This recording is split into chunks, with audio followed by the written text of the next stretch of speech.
Okay, well, welcome to this podcast. What I'm going to talk about is something that I've sort of touched on before, and I no doubt will again, because it's one of the biggest subjects, I think, for any salesperson, particularly salespeople who are getting started or salespeople who are just hitting a rough patch and things just aren't clicking for you. So I don't know if you're in either of those categories. If you are, then hopefully this will help you.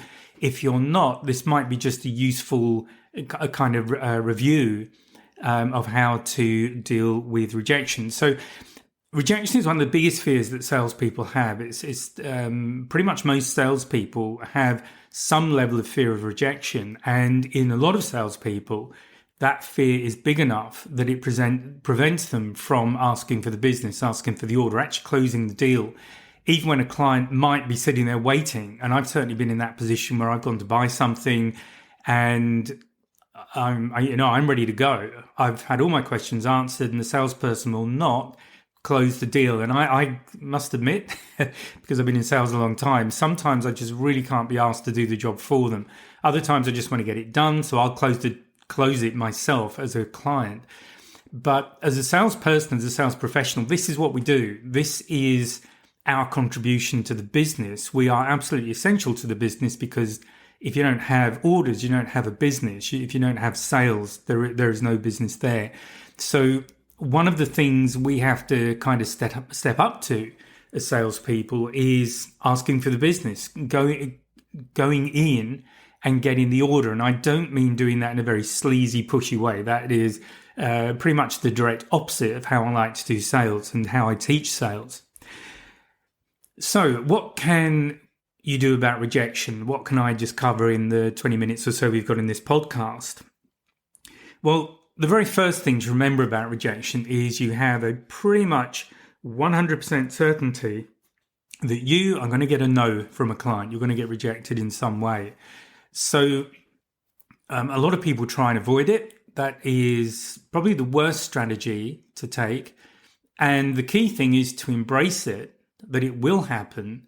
So the more important question is, how do you handle it? What do you do with a rejection when it happens? And that's really what I want to focus on in this podcast, because this is the reality of doing sales. And anyone who thinks they can get through a sales career without having a no, without being told no by somebody, is really fooling themselves, unless you have the most amazing product or you have very interesting sales strategy, and we probably won't go into that here.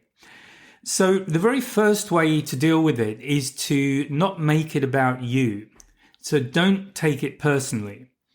Now, there may be situations where it is personal, and frankly, that does happen. So I kind of half joke about it. I know it has happened. I know situations where it has happened.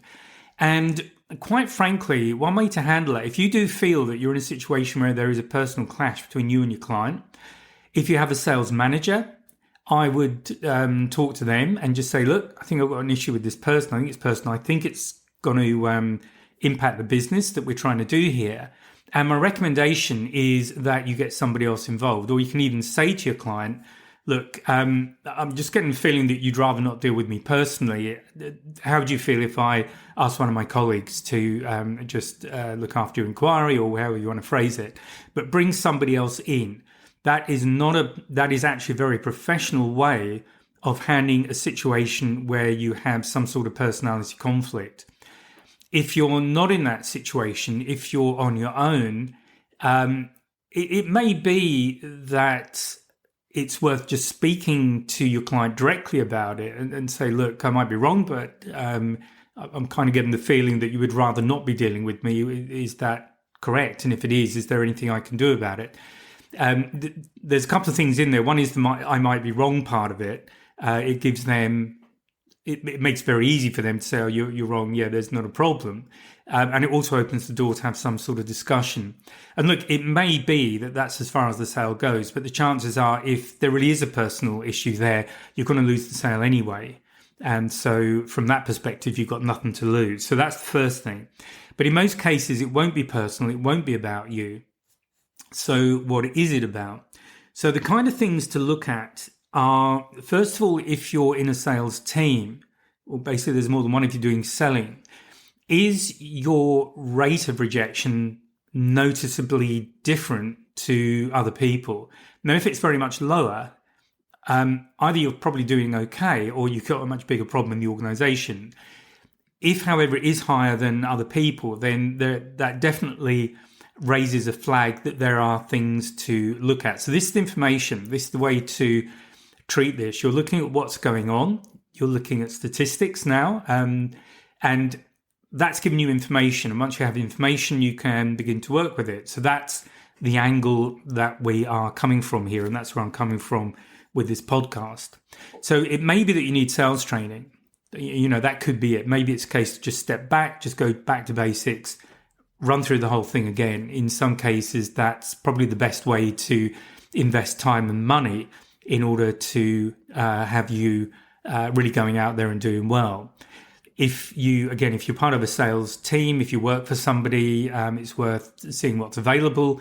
If you work for yourself, or you might want to just back yourself and invest in yourself, so you can look at what sales training is available. Now, when I look at training, because I've definitely invested in quite a lot of training over the years in different things, because I'm one of these people who will invest in myself. I want to be not only get better at what I do, but from a career point of view, I want to be as employable as possible. So the better you are in a particular role, in this case sales, the more employable you are when it comes to finding another job. And certainly things have changed from when I first got into employment back then. We're going back a few decades, but that was more, it was normal to expect to get a job and be there for quite a long time. These days, it's more normal to expect to have a job, but then move on after a certain point. And when I was recruiting salespeople, I would look at 4 years as being the kind of period I would really hope to get as a minimum, because that made my time and investment in training and coaching, all of those things, worthwhile. So that's just a yardstick, something to think about. But I am a big believer in investing in myself. And if I am in a situation where certainly when I've been employed, I've self-trained, as well as looked for training from my employer. And if you're not employed, if you have your own business, then I'm imagining that you will see the value of investing in yourself and getting training. So when it comes to training, now I do training, obviously, but that doesn't mean that you need to come to me because you might not like the way I present. And this is a critical thing, because if you are going to invest in training, you really need to be able to connect, and that person who's giving the training, or the people giving the training, they need to be able to resonate with you. You need to be able to connect, you need to be able to understand.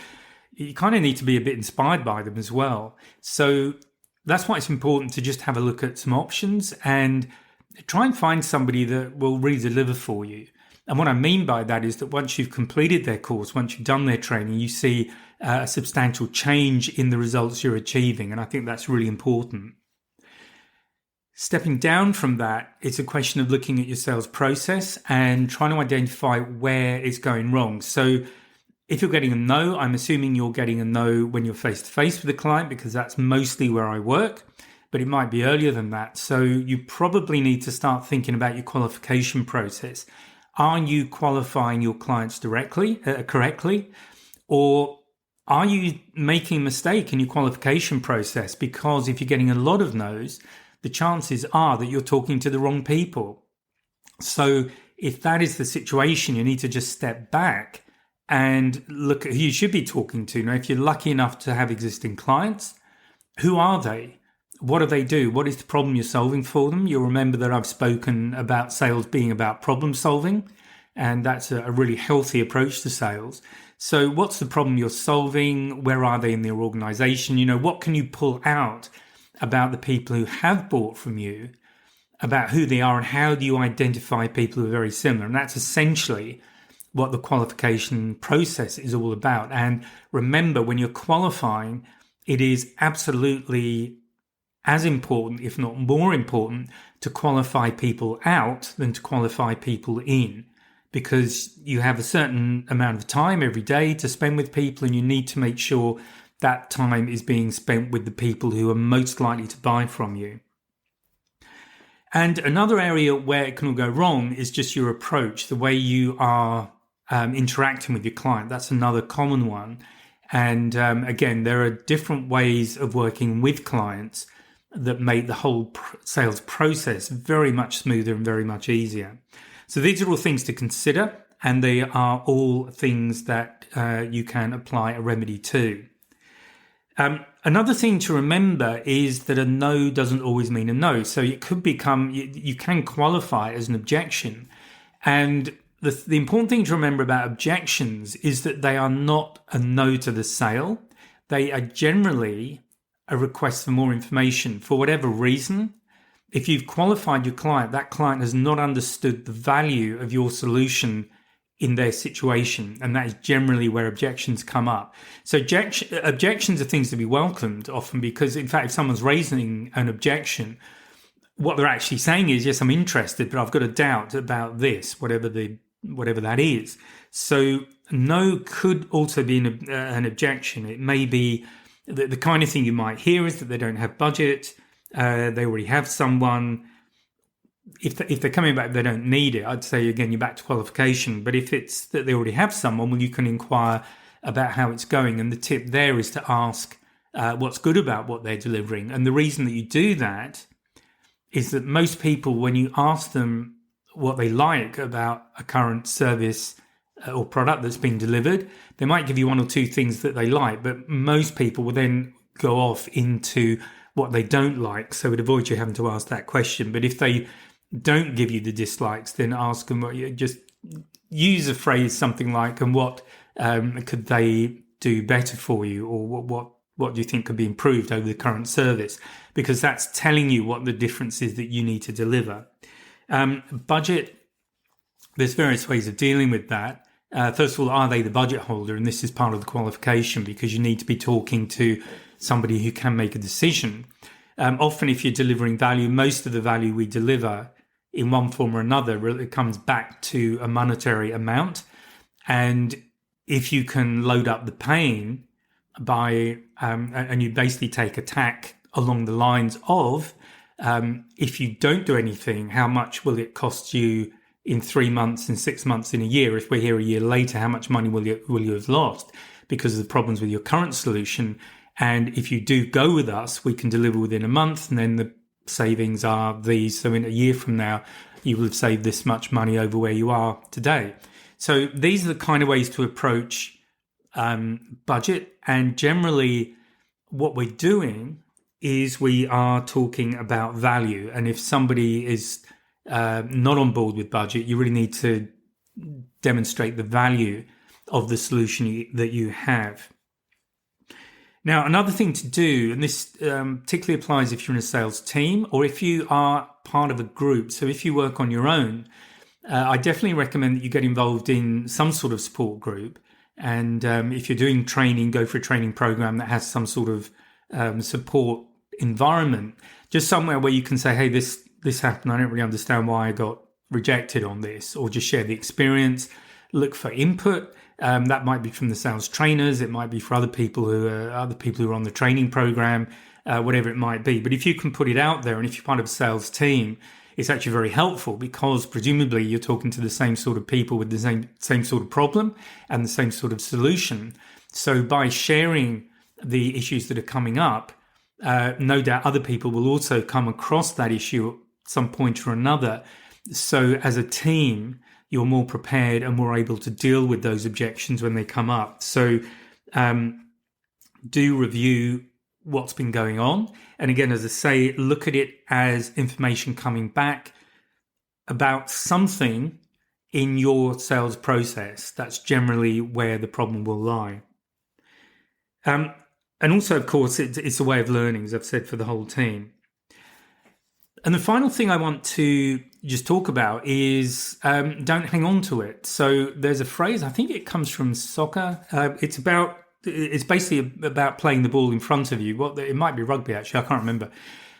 But what it means is, if something goes wrong, don't dwell on it. I mean, by all means, learn from it, as I've already discussed with you. Look at, okay, what went wrong there? What can I do differently? What do I need to change to minimize the possibility of that happening again? but don't hold on to it. And this comes back to the second point that I made about not holding on to it. Don't make it about you. Don't take it personally. It can be hard to do that, particularly if you've been in a situation where you've been, maybe this is the third or fourth rejection you've had that day. That can be pretty hard. So if that is the situation, then it might be good to just go for a walk, listen to some music for 10 minutes, do something to just get yourself out of that kind of beating yourself up loop. And if you're one of the people who goes into that, get out of it because it really doesn't serve you. What does serve you is treating the situation, as I've said, as feedback. And so what is that feedback? What is it telling you? What changes can you make? Or where do you need to go off and do some homework? What do you need to just go and either get clarity on, or maybe change an approach, change something, because something in there is preventing you from achieving a sale with somebody who, if everything else works, would be a really good client for you. So you don't want that to happen. So don't hang on to it. Take the learning from it and then play the ball in front of you. Go on to the next situation. And a really helpful thing to do actually is to ask yourself, okay, what can I apply in this next meeting from the one that just happened? Do I need 5 minutes in the car just to sit down and I like writing, physically writing, so I feel more connected to what I'm doing than typing, but whatever floats your boat, but go through that and just look at what you could do differently. And it's a way of experimenting and trying new things out. You might have a rejection in a meeting in the morning, let's say. So over lunch, you just kind of run through it in your head and look at what you could do differently. There might be one or two things that jump out at you that this is potentially where it all started to unravel a little bit. So, okay, what's an alternative? And then maybe try that out if you've got a meeting in the afternoon. Just do it slightly differently and see what works. And that's probably the best way to do it, especially if you're on your own, because you get feedback immediately about how those changes are working. Obviously, it's not the same person. The situation might be slightly different, but the bottom line is you're gradually refining and improving your sales process. And if you keep doing that, if you use a process of continuous improvement, you can make actually a very big difference to your sales numbers at the end of the year, because you're gradually improving your efficiency at each stage of the sales process. And those improvements become cumulative. They give you more time, they give you more orders, so they're absolutely worth doing. Okay, so that is really what I wanted to cover off in this particular podcast. So, as I said, rejection is something that we all get as salespeople. You will get it, and even as you work with things, you're going to get it again and again. But the most important thing to do with rejection is to look at how you handle it personally. You can either be a victim to it and, beat yourself up, say you shouldn't really be in sales, whatever it is that you say to yourself in those situations. Or you can treat it as feedback that, okay, something's not right in the sales process that I have and the way that I am interacting with clients. So, okay, where did things start to go wrong? How can I step back from this and do something constructive? The final thought with that is, if you have either a sales manager who's supportive or somebody else you can work with, if you are getting a lot of rejections, maybe have somebody come in with you just to sit and observe. And sometimes, because they're not in the thick of it, as it were, they can sort of step back and observe what's going on. They may well be able to give you some really important feedback about how you are approaching things that you may not have been aware of. And so that is very, very valuable. So I would definitely recommend that. Okay, that's it for this podcast. I hope you found that useful. Good luck with your sales, and I'll speak to you in the next podcast. So bye for now. If you found this podcast useful and hopefully it's got you thinking, please sign up to my mailing list. There's a link in the description where you can just sign up, and I'll keep you informed of what's going on. There's also a link to a free 1-hour webinar. It's an on-demand webinar, and I'll take you through 3 things you can do right now to improve your sales confidence, and that includes handling objections and closing the sale. So please check out the links and please join the mailing list, and I'll speak to you next time.